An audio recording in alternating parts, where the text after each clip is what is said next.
place in another time and another place with unbelievable visual and special effects. The Matrix is a science fiction film, but it's also an action-adventure film. You see things that are fantastic. And you say, well, wait a second, that's impossible. Freeze it. When they explained to me the kind of movie that they were trying to make, I got really fired up about it because nobody's made this kind of movie before. It's synthesizing evolution, acting in the construct, giving flesh to a cartoon, soul to a machine. The movie takes place somewhere in the distant future. It is a time when computers rule the world. You have a world of people who believe they're real, but actually they're not. They're living inside a computer program, and there are a number of other people within that who are trying to liberate those people from their captivities. It's about the idea we take everything for granted. And other times it feels like it's about hope and love and belief. It's about robots versus kung fu.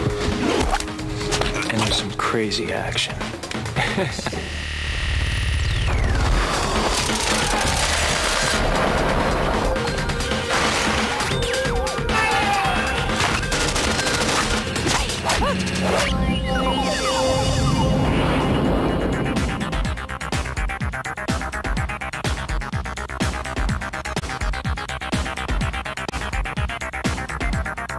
Sydney's a beautiful town. I gotta tell you, I've never seen nothing quite like it. What unemployed actor wouldn't want 5 months in Australia? That's better. Filming on a location in Sydney is actually a pleasure. We're in a great city that's got a lot to offer and a very professional crew. Well, here we are in Sydney in a beautiful new facility. This stage is literally brand new. We're the first movie in the stage. And we moved in here to build these sets. The paint was wet on the walls. I mean, it literally, do not touch the walls, they're wet.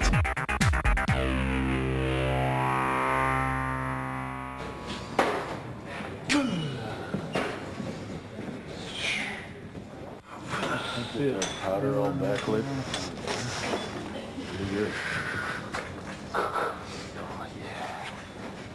Is it okay if I kind of come forward? It's always a difficult thing to ask anybody, where do you get your ideas from? Nobody knows. They just sort of happen. A friend of ours asked us to come up with a concept for a comic book. We liked kung fu movies. We like Japanimation. We like, John Woo movies. Dick and books that are, science fiction that is about the sort of nature of reality. You've been living in a dream world, Neo. This is the world as it exists today. What's interesting about the whole idea of cyberpunk is that it's a great way to create a sense of alienation and disconnection and alternate worlds being caught in sort of these quasi-dream, quasi-conscious states. Or do you want me up like this? That's the one. That's the look. I first met Larry and Andy when I read Assassin, and it really was an incredible script. It was a very dark, edgy piece of material, and I really was impressed with that style. And they showed me this animated Japanese cartoon, and they said, we want to do that for real. And that was an incredible idea to me. I mean, to actually see that animation come to life, and believe me, essentially it has.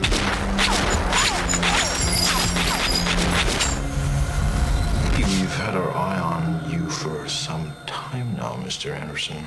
In one life, you're Thomas A. Anderson, program writer for a respectable software company. The other life is lived in computers, where you go by the hacker alias Neo and are guilty of virtually every computer crime we have a law for. I play a man named Thomas Anderson who's looking for a man named Morpheus who's played by Lawrence Fishburne. I'm searching for the answer to a question. The question is, what is the Matrix? My character feels that the answer to this question will somehow make sense of his life. At last. My character is called Morpheus. And Morpheus is a person who lives in the real world. And he's the leader of this band of people looking for the one. You felt it your entire life. That there's something wrong with the world. You don't know what it is, but it's there, like a splinter in your mind. He is this like fevered missionary guy. He's a zealot. We think there is something dangerous about people who believe they have the truth, and they do sort of act blindly. This is your last chance. After this, there is no turning back. You take the blue pill, the story ends. You wake up in your bed and believe whatever you want to believe. You take the red pill, you stay in Wonderland, and I show you how deep the rabbit hole goes. There's a couple references to Alice in Wonderland in the movie. I think that is a brilliant book.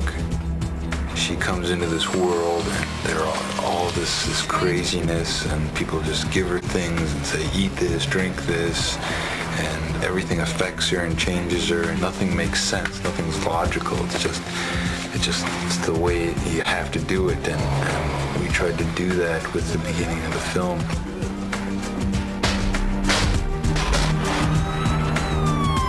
The thing that I love about Trinity is that I'm portraying someone who's really, really strong and who has a real mission and a real purpose. Can you fly that thing?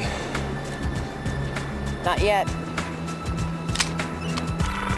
Operator. Tank, I need a pilot program for a B-212 helicopter. She's a warrior, yet I don't think that she's lost being a woman. Son of... Oh, shit. Agent Smith is the law enforcement, and he's a seemingly invincible machine who develops these wonderful human frailties. There was an accident. Goddamn car accident. Cypher was a strong disciple of Morpheus. But now I've had second thoughts. Did he tell you why he did it? Why you're here? Jesus. What a mind job. So you're here to save the world.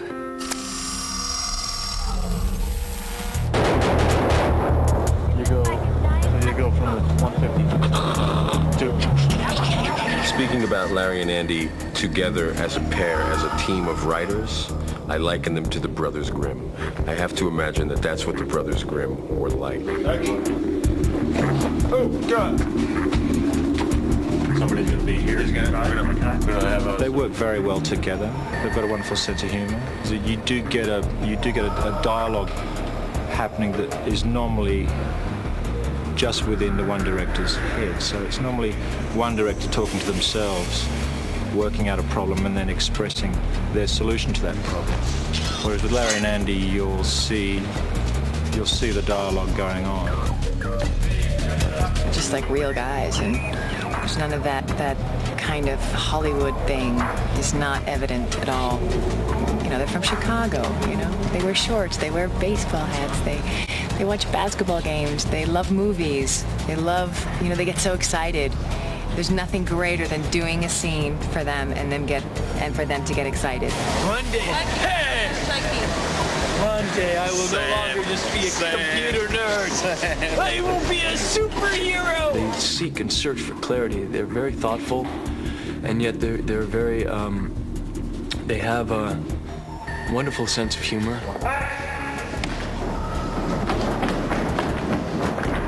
It's really, you know, unusual that directors are so sure of what they want. They write the script, they know exactly what they want, they know exactly what angle they want to see it at, what the actor should say, how he should turn, when he takes the breath in his speech. I mean, they know it exactly.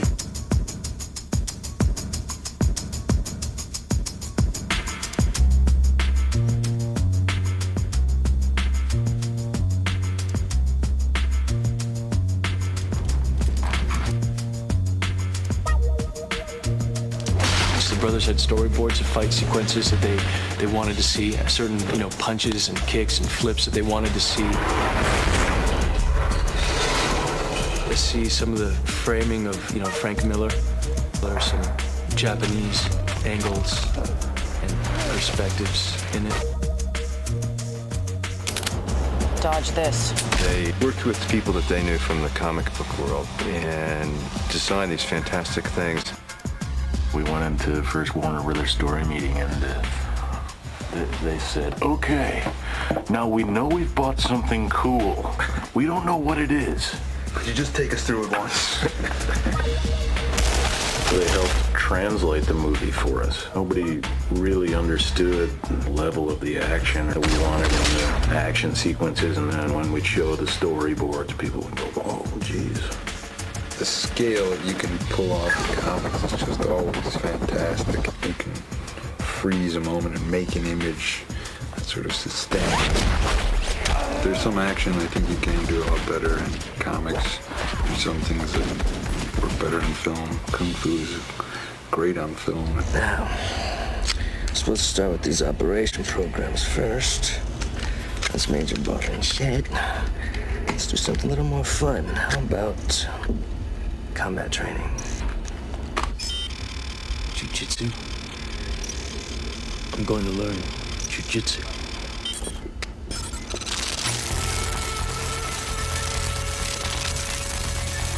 And action!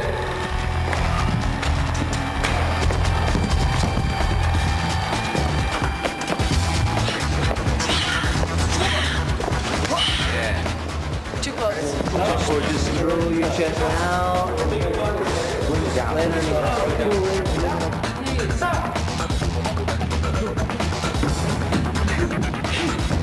We wanted to do the action differently, and one of the things that we love about Hong Kong action is the way that they shoot fight scenes with long takes and wider angles. But they also do this wire work, which is, it's very fluid, and people, fly around and jump incredibly. It's very balletic, and everybody has like superhuman and supernatural grace. We wanted to bring that kind of wire work to our movie.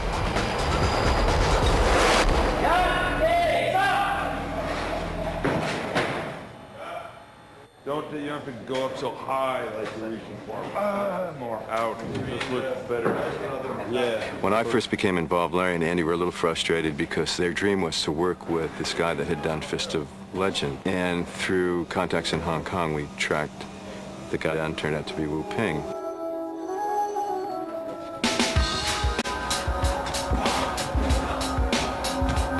Wu Ping rocks. He's one of the best. We love his movies. We've been watching them for years. I think it's a good for Lawrence.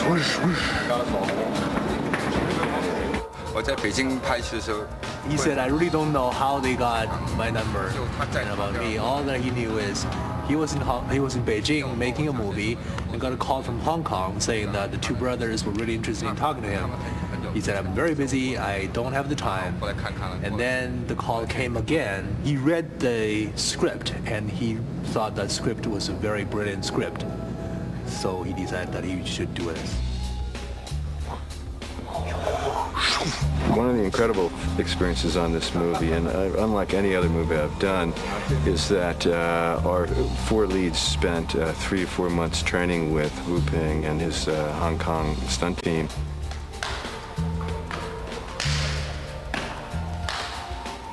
These aren't athletes, they're actors.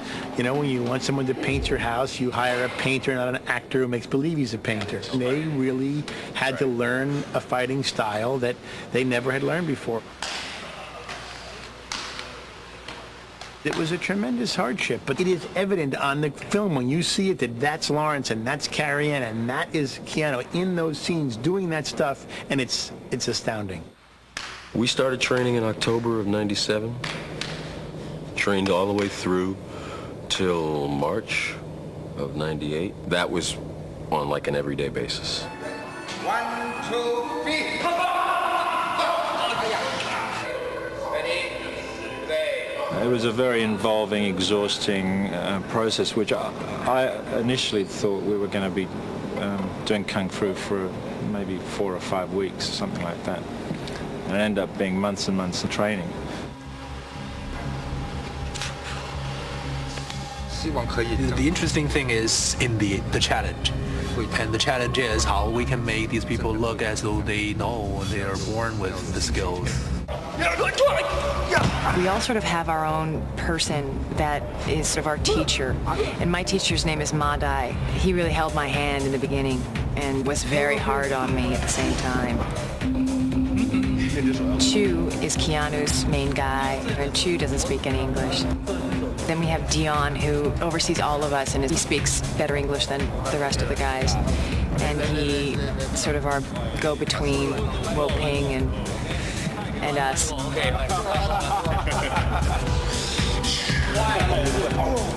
We've had various movie kung fu dojos in Los Angeles and in Australia, and at lunch we'd sit there with our legs, you know, trying to open the rusty gates and stretch and watch kung fu movies and see what was good and bad.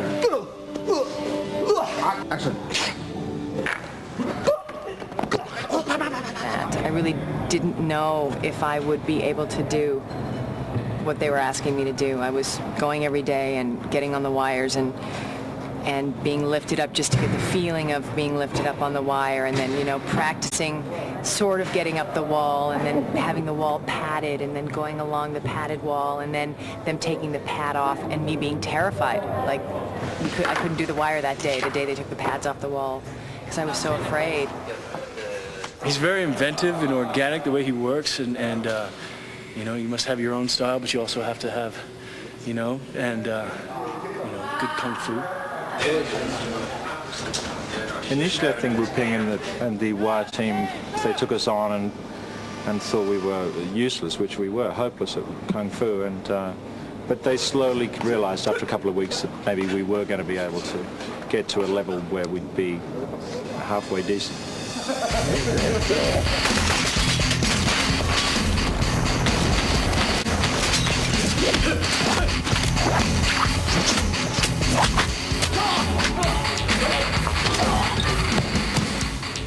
It was really intense, but it was a lot of fun.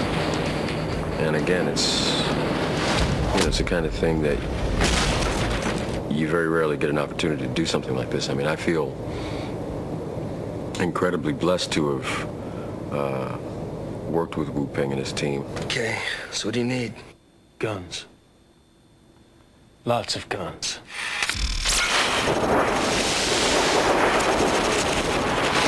I'm going to pass out to everybody a rubber handgun, just so when I go over the nomenclature and what the weapons parts are, you guys understand what they are. You can physically have something. And these are 100% safe. Turn! Kill! Everybody pick up your weapon and hold it with two hands and put it out in front of you. Almost everybody has a great position.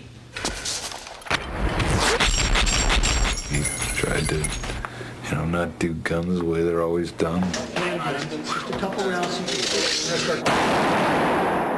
Now the gun's supposed to be at each other's. What are we doing? Directors! Yes. Okay. I tried to make it kind of funny. Would you please remove any metallic items you're carrying? Keys, loose change?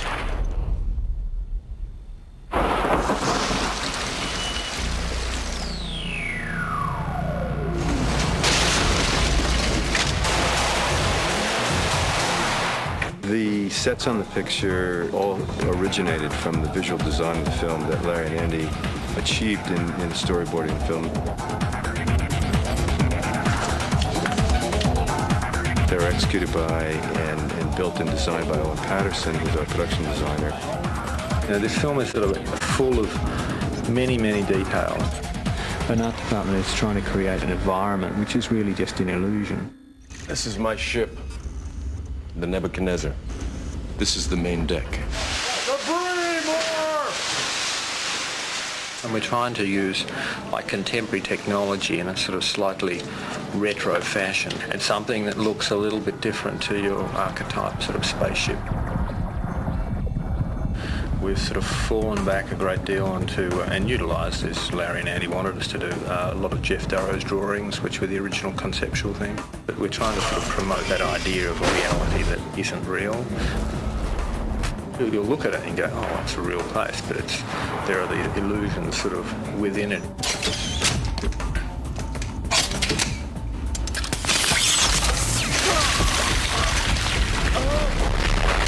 I think there's some of the most beautiful and spectacular stunt stuff I've ever been involved with.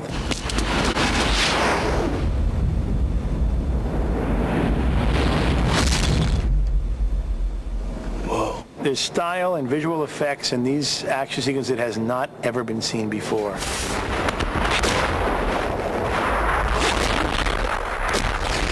Bullet time. Registered trademark. Enter the Gata.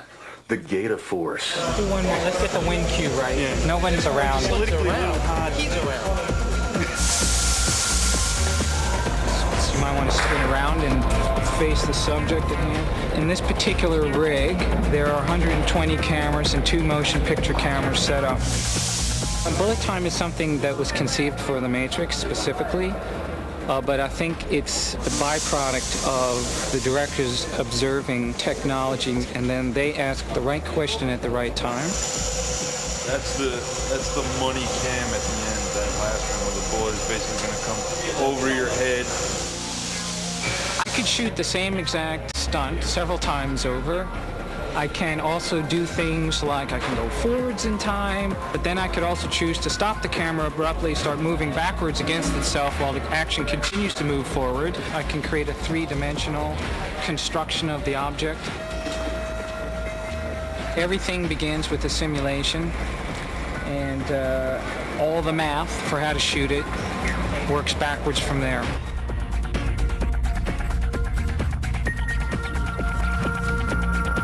These guys have a lot of specific notions about the worlds that they're creating. Well, they're pretty over the top in terms of what they want. You're allowed to do things, break the rules that you wouldn't normally do. We're changing speeds left, right, and center. We're going to slow motion to high speed, jump cutting, crossing the line. Everything's going in there.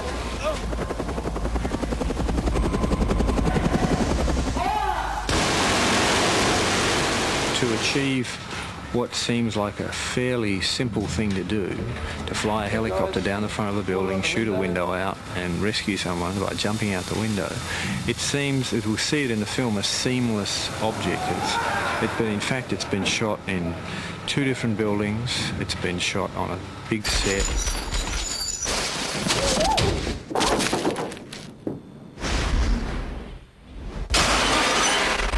Figure out how to make that scene work. We wanted the glass to explode in sort of an ever-expanding circle, and to actually figure out how to make the glass do that, what glass to use. It probably took 3 months of heavy-duty research.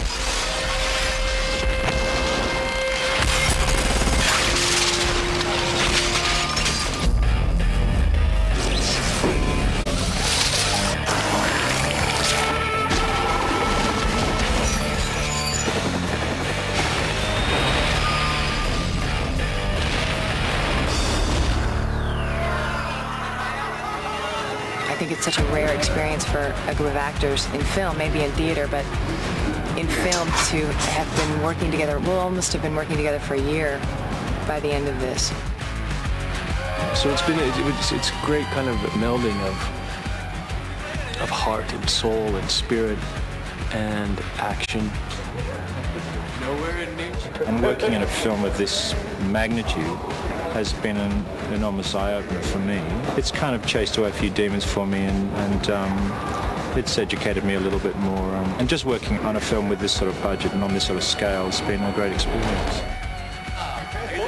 And I really think that this is the first film of the next century, the next of the millennia, the year Y2K, or they're calling it. It is monumental. I think it is. It's groundbreaking. I think it's something people have never seen before, and it's going to take people's breath away. And I think that, you know, there are going to be a lot of films that are going to kind of be disciples of this movie. And I think Andy and Larry are going to start a new visual style that, will be very, well known and well remembered.